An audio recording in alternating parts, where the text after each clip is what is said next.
The morning sun cast long shadows across the parking lot of Millfield Shopping Center as I pulled my 1998 Ford F-150 into a spot near the grocery store entrance.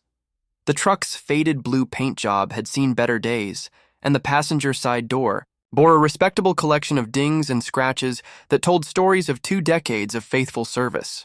She wasn't much to look at, I'll admit, but Old Blue, as I'd affectionately named her, had never let me down. I was reaching for my shopping list when I heard the distinctive sound of expensive heels clicking against asphalt, accompanied by what could only be described as an indignant snort. Glancing up, I saw a woman in her mid-40s approaching, her perfectly coiffed blonde hair catching the morning light. She wore a crisp white blazer over dark jeans, and her manicured nails gripped the handle of a designer purse that probably cost more than my truck's current Blue Book value. "Excuse me?" she said, her voice carrying that particular tone that immediately puts you on the defensive. "Is this thing actually roadworthy?" I looked around, confused for a moment, before realizing she was talking about my truck. "I'm sorry? This eyesore," she gestured dramatically at Blue with one perfectly manicured finger. "Surely there are regulations about keeping such vehicles in public spaces. This is supposed to be a respectable shopping center, not a junkyard." The woman, who I would later learn went by Karen Pemberton, though she'd make sure to tell me her full name along with her credentials as president of the Millfield Homeowners Association, stood with her arms crossed, tapping one foot impatiently, as if waiting for me to apologize for my truck's existence. "Ma'am, my truck is registered, inspected, and insured," I replied evenly, trying to keep the irritation out of my voice. "She runs just fine." Karen's laugh was sharp and humorless. "She? You've named this rust bucket?" She walked around Blue's front end, shaking her head theatrically. "Look at this bumper, it's practically falling off. And those tires, when's the last time you replaced them, 2010?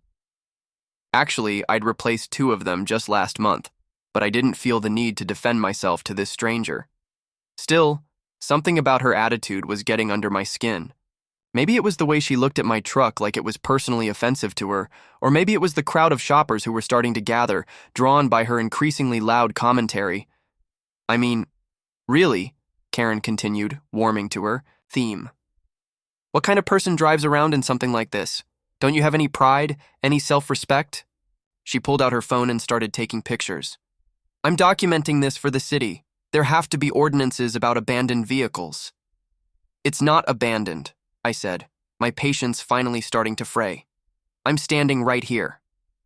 "Well, you should be ashamed," she declared, her voice rising. "Bringing this piece of junk into a nice neighborhood like this. People work hard to maintain property values around here, and then someone like you comes along with this disaster. On wheels." The small crowd that had gathered was murmuring now, some nodding along with Karen's assessment, others looking uncomfortable with the public dressing down I was receiving. I noticed a few people had their phones out, probably recording what was turning into quite the spectacle. Karen wasn't finished. She'd worked herself into a proper fury now, her face flushed with righteous indignation. "I bet this thing doesn't even pass emissions tests. And that exhaust pipe, is that even legal? The amount of pollution this monstrosity must pump out every day?" She shuddered dramatically. "It's people like you who are destroying the environment, driving around in gas-guzzling relics from the last century. I wanted to point out that my truck actually got decent gas mileage for its age, and that I'd recently had the emission system checked, but Karen was on a roll. She'd positioned herself between me and the store entrance, clearly enjoying her audience. "And another thing," she continued, jabbing her finger in the air for emphasis, "trucks like this are completely unnecessary in suburban areas. What could you possibly need a truck for? Hauling around your collection of empty beer cans?" This drew a few chuckles from the crowd, which only encouraged her further. "I use it for work," I said quietly, though I wasn't sure why I was bothering. To explain myself. "Work?" Karen's eyebrows shot up. "What kind of work requires a vehicle that looks like it survived a demolition derby? Let me guess. You're in construction, landscaping, something equally blue-collar?" The way she said blue collar made it sound like a communicable disease. I'd been in construction for 15 years, and I was proud of the honest living I made with my hands. Blue had helped me haul materials to countless job sites, had gotten me to work through blizzards and heat waves, had been more reliable than some of the people I'd worked with over the years. Nothing wrong with blue collar work? I replied, meeting her gaze steadily. Of course not, Karen said with mock sweetness. I'm sure it's very fulfilling.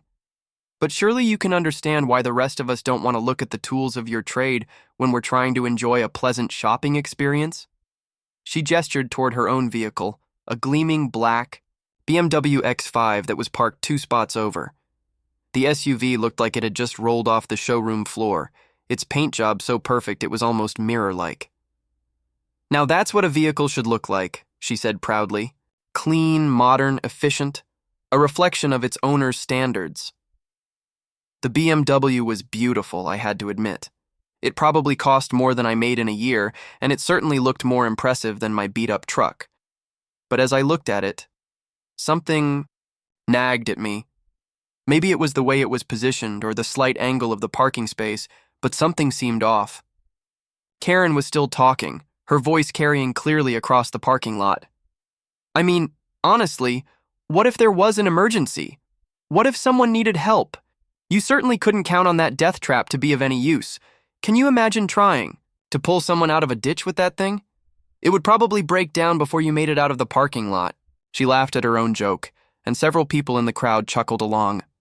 But I was distracted now, studying her BMW with growing concern. The morning sun was getting higher, creating different shadows, and I could see what had been bothering me about her parking job. In fact, Karen continued, oblivious to my distraction, I wouldn't be surprised if that truck of yours broke down right here in this parking lot. Then what would you do? Call for a real vehicle to come tow it away? The irony of her words would become apparent soon enough, but at that moment, I was focused on the increasingly obvious problem with her SUV. The BMW was parked on a slight incline that led to a storm drain, something that wasn't immediately obvious when you were concentrating on finding a parking spot close to the store entrance. Ma'am, I interrupted her mid-rant, I think you might want to check on your SUV. Karen paused, clearly annoyed at being interrupted. What are you talking about? My vehicle is fine. It's a BMW, not some ancient relic held together with duct tape and prayers. I think it might be sliding, I said, pointing toward her car. The crowd turned to look, and several people gasped. The BMW, which had been parked straight when Karen first got out, was now sitting at a noticeable angle. The rear wheels were inches from the storm drain opening, and as we watched, the SUV shifted slightly, the weight of the vehicle pulling it inexorably toward the drain. Oh my God! Karen shrieked, her composure cracking for the first time. She ran toward her car, her heels clicking frantically against the asphalt. My car! My beautiful car! The storm drain was one of those old-fashioned ones with a concrete opening about 4 feet wide and nearly as deep. It was designed to handle runoff from the parking lot during heavy rains, but it was easily large enough to swallow the rear end of an SUV. If the BMW slid much further, it would be stuck fast, with its rear axle hanging over the drain opening and its front end pointing skyward. Karen reached her car and grabbed the door handle, but when she tried to get in, the angle made it impossible. The SUV had shifted enough that the door wouldn't open properly, and even if it had, she couldn't have reached the pedals from the awkward angle. "Somebody help me!" she called out, her earlier arrogance replaced by genuine panic. "It's going to fall in!" The crowd of onlookers murmured sympathetically, but nobody seemed to know what to do. A few people suggested calling a tow truck, but that would take time. Time Karen's BMW didn't have. The SUV was still moving, gravity and the slight incline working together to pull it toward disaster. "We need to push it," someone suggested. But Karen shook her head frantically. "No, don't touch it! You might scratch the paint!" Even in her panic, her priorities remained clear. There has to be another way. I walked over and studied the situation more carefully.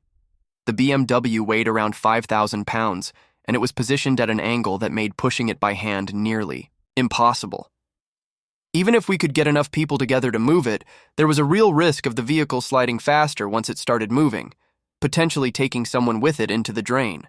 What we needed was a way to pull the SUV away from the drain opening, something with enough power and traction to overcome gravity and the BMW's substantial weight. We needed, in other words, exactly the kind of vehicle Karen had been mocking just minutes earlier. I looked back at Blue. The tow strap felt familiar in my hands as I uncoiled it from behind Blue's tailgate.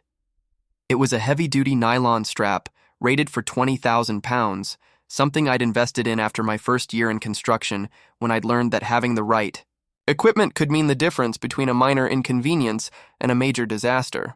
Karen watched nervously as I approached her BMW, the strap draped over my shoulder. "Are you sure you know what you're doing?" she asked, her voice trembling slightly.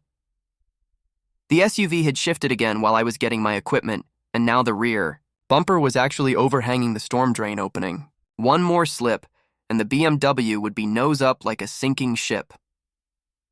"I've done this before," I assured her, kneeling down to examine the front end of her vehicle for the best attachment point. "Your SUV has factory tow hooks under here somewhere."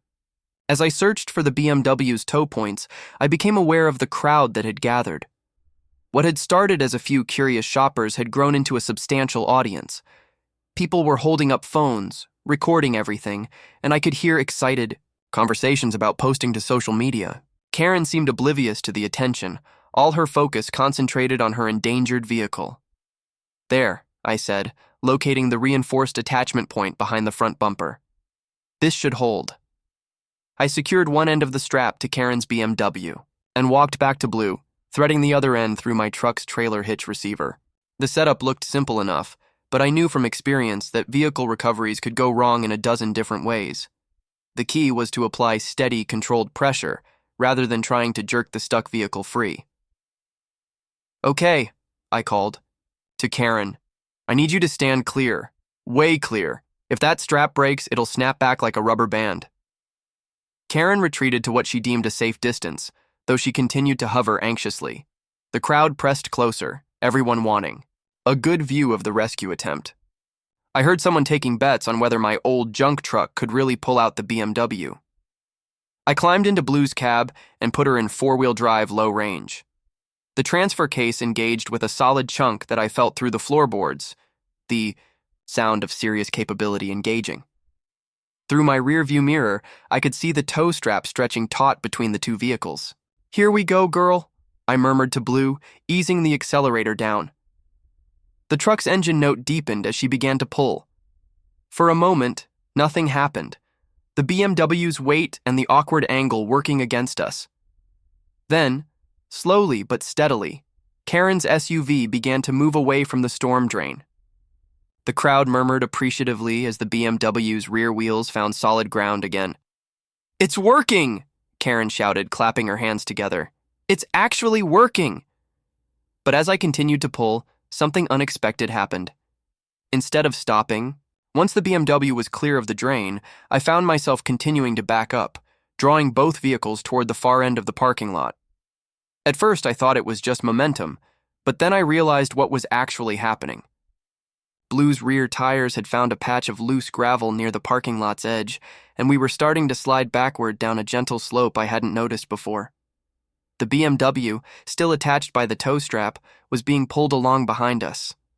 What had started as a simple rescue was turning into something more complicated. "Hey!" Karen called out, her relief quickly turning to alarm. "Where are you going? Stop!" I pressed harder on the brake pedal, but Blue continued to slide backward on the loose surface.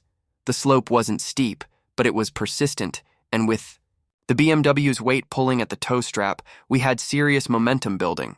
I could see where we were heading, toward a small embankment at the very back of the shopping center property, beyond which lay a wooded area. "The brake!" Karen was running after us now, her heels clicking frantically on the asphalt. "Use the brake!" "I am using the brake," I called back, though I wasn't sure she could hear me over the excited chatter of the crowd that was following our unexpected procession across the parking lot. That's when I noticed something that made my blood run cold. Ahead of us, at the bottom of the slope, was another storm drain, but this one was different.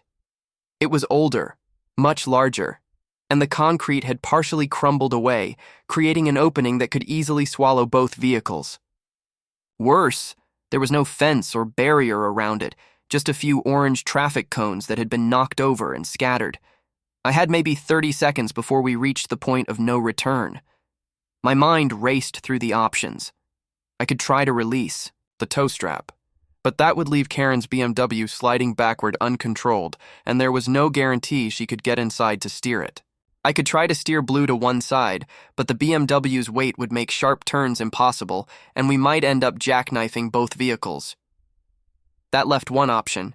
I had to find a way to stop both vehicles before we reached the large drain opening. But Blue's brakes, while reliable, weren't designed to handle this kind of load on a loose surface.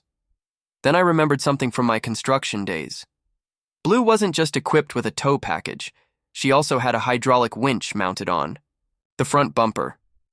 I'd installed it years ago for pulling equipment up steep grades, but I'd never used it in reverse before. The winch had a wireless remote that I kept clipped to my visor. If I could find something solid to anchor to, I looked around desperately and spotted my salvation. A massive concrete light pole about 50 feet to our left. If I could get the winch cable to it and engage the motor, it might provide enough counterforce to stop our slide. "Karen!" I shouted through the open window. "I need you to grab that winch cable from my front bumper and hook it to that light pole." "What?" she called back, still running after us but falling behind as our momentum increased. "The cable, from the front of my truck, hook it to the light pole." I could see the confusion on her face, but she changed direction and sprinted toward the light pole. Her designer heels weren't made for running, and she stumbled twice before kicking them off and continuing barefoot. The crowd was really excited now, phones recording everything as this simple BMW rescue turned into what looked like a scene from an action movie. I heard someone calling 911, which was probably a good idea at this point. Karen reached the light pole just as Blue and the BMW slid past it. I tossed the winch remote out the window, hoping she would understand what needed to happen. "Press the red button," I yelled, "after you hook the cable." To her credit, Karen didn't hesitate. She grabbed the winch cable as it unreeled from Blue's front bumper and wrapped it around the concrete light pole. The cable was designed for this kind of load, and the pole was anchored deep enough to handle it. "Now press the button," I called. Karen found the remote and pressed the red activation switch. The winch motor engaged with a high-pitched whine, and suddenly there was tension pulling against Blue's front end, while the BMW's weight continued to pull at the rear. For a terrifying moment, I thought we might be torn apart by the opposing forces. Blue groaned and creaked as stresses pulled her in two different directions. Then, slowly, our slide began to decelerate. We came to a stop just 20 feet from the large storm drain opening. The parking lot fell silent except for the idle rumble of Blue's engine and the electric whine of the winch motor still trying to pull us forward. Karen stood by the light pole, breathing hard, the winch remote still clutched in her hand.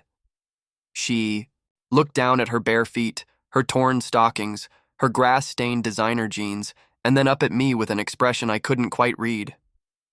"You can shut it off now," I called to her gently. She pressed the button and the winch motor fell silent. In the sudden quiet, I could hear sirens in the distance, the fire department responding to someone's 911 call. I climbed out of Blue's cab and walked back to check on the BMW. Amazingly, both vehicles appeared to be undamaged. Karen's SUV was sitting at a slight angle, but it was on solid ground and completely clear of both storm drains. "Well," I said to Karen as she approached, limping slightly on her bare feet, "that was more exciting than I expected." She stared at me for a long moment, then at Blue, then at her BMW. When she finally spoke, her voice was quiet and thoughtful. "I owe you an apology," she said. "A big one." "You don't owe me anything," I replied. "I'm just glad everyone's okay." "No, I do."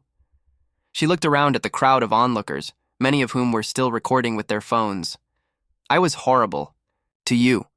I said terrible things about your truck, about you, and I had no right." Karen walked over to Blue and placed her hand on the hood, almost reverently.